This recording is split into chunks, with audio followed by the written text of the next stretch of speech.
What is CERD?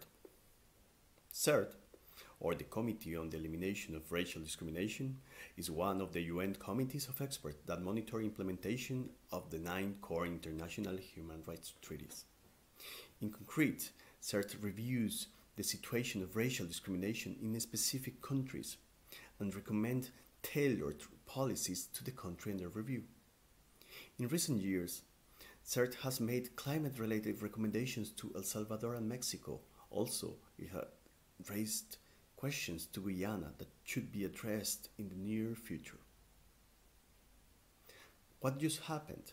The United States of America is a party to the Convention on the Elimination of Racial Discrimination.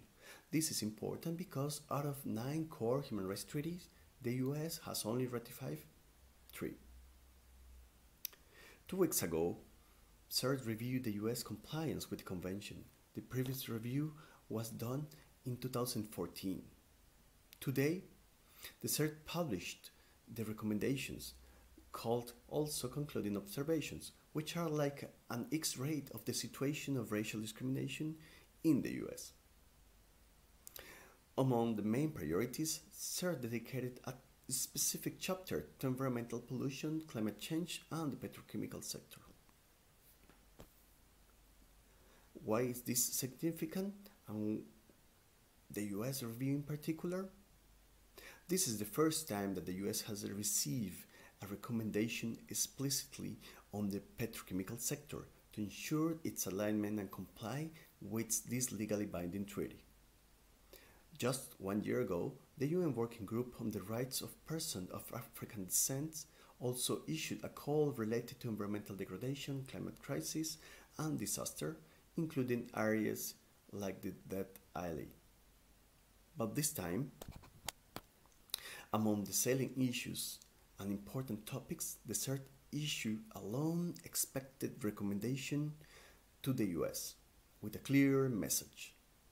The committee is concerned about the disproportionate impact of pollution, climate change, and natural disaster on racial, ethnic minorities and indigenous peoples, caused by destructive and manufacturing industries, such as the petrochemical facilities and methanol complexes like the Cancer Alley in Louisiana, and by radioactive and toxic waste. For that reason, the CERD has recommended 5 things. First, the adoption of a moratorium on the authorization not only of new heavy industry facilities, but also on the expansion on existing ones, such as the petrochemical plants. Secondly, it has prompt investigation into cases on environmental polluting activities affecting the rights of racial, ethnic minorities and indigenous peoples, holding those responsible accountable and providing effective remedies for the victims.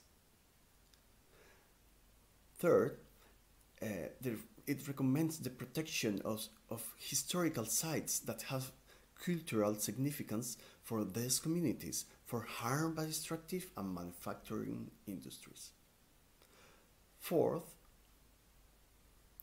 it recommends to guarantee that federal legislation prohibiting environmental pollution is effectively enforced, particularly at the state and local levels. And finally, to clean up remaining radioactive and toxic waste, particularly in areas where racial, ethnic minorities and indigenous peoples live.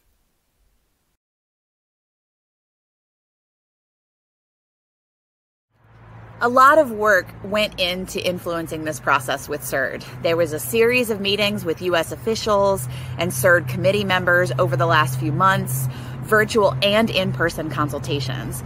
At those meetings, the CIEL team raised issues around pervasive racial discrimination in industrial development, specifically for those attempts by the fossil fuel industry to keep making money and polluting the environment through the plastics, petrochemicals, and carbon capture buildout.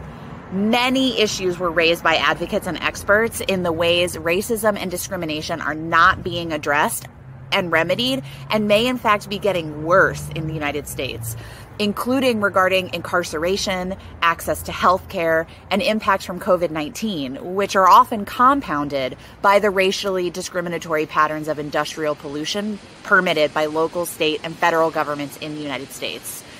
Our friends at the Center for Constitutional Rights, Inclusive Louisiana, and the Concerned Citizens of St. John actually traveled to Geneva in the last few weeks to ensure that the committee heard about the racial discrimination experienced by Black, Brown, and Indigenous communities in the United States who try to resist petrochemical development and pollution in their backyards, but are consistently overruled by often majority white policymakers and elected officials. This review has big implications for plastics and climate.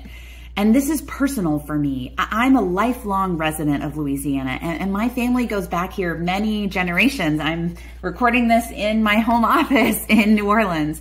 I grew up on one end of Cancer Alley and currently live on the other.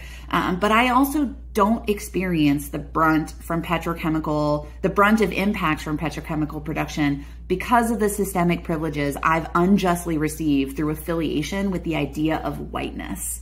But this call from CERD means a lot to communities across Louisiana, the U.S. Gulf Coast, and even Appalachia, who are hearing a human rights body acknowledge the ways the plastics industry affects the climate and human health. The CERD Committee's recommendation for a moratorium on new plastics production facilities echoes the calls from communities across the United States. Stop the plastics buildout. Stop permitting air pollution with discriminatory impacts. No more sacrifice zones. Plastic production is a human rights issue. Climate change is a human rights issue.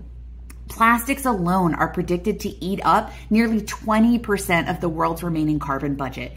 We have got to turn off the tap, and recognition from CERD and other human rights treaty bodies on these points is critical. We hope to see similar recommendations from other country reviews in the future across the plastics life cycle.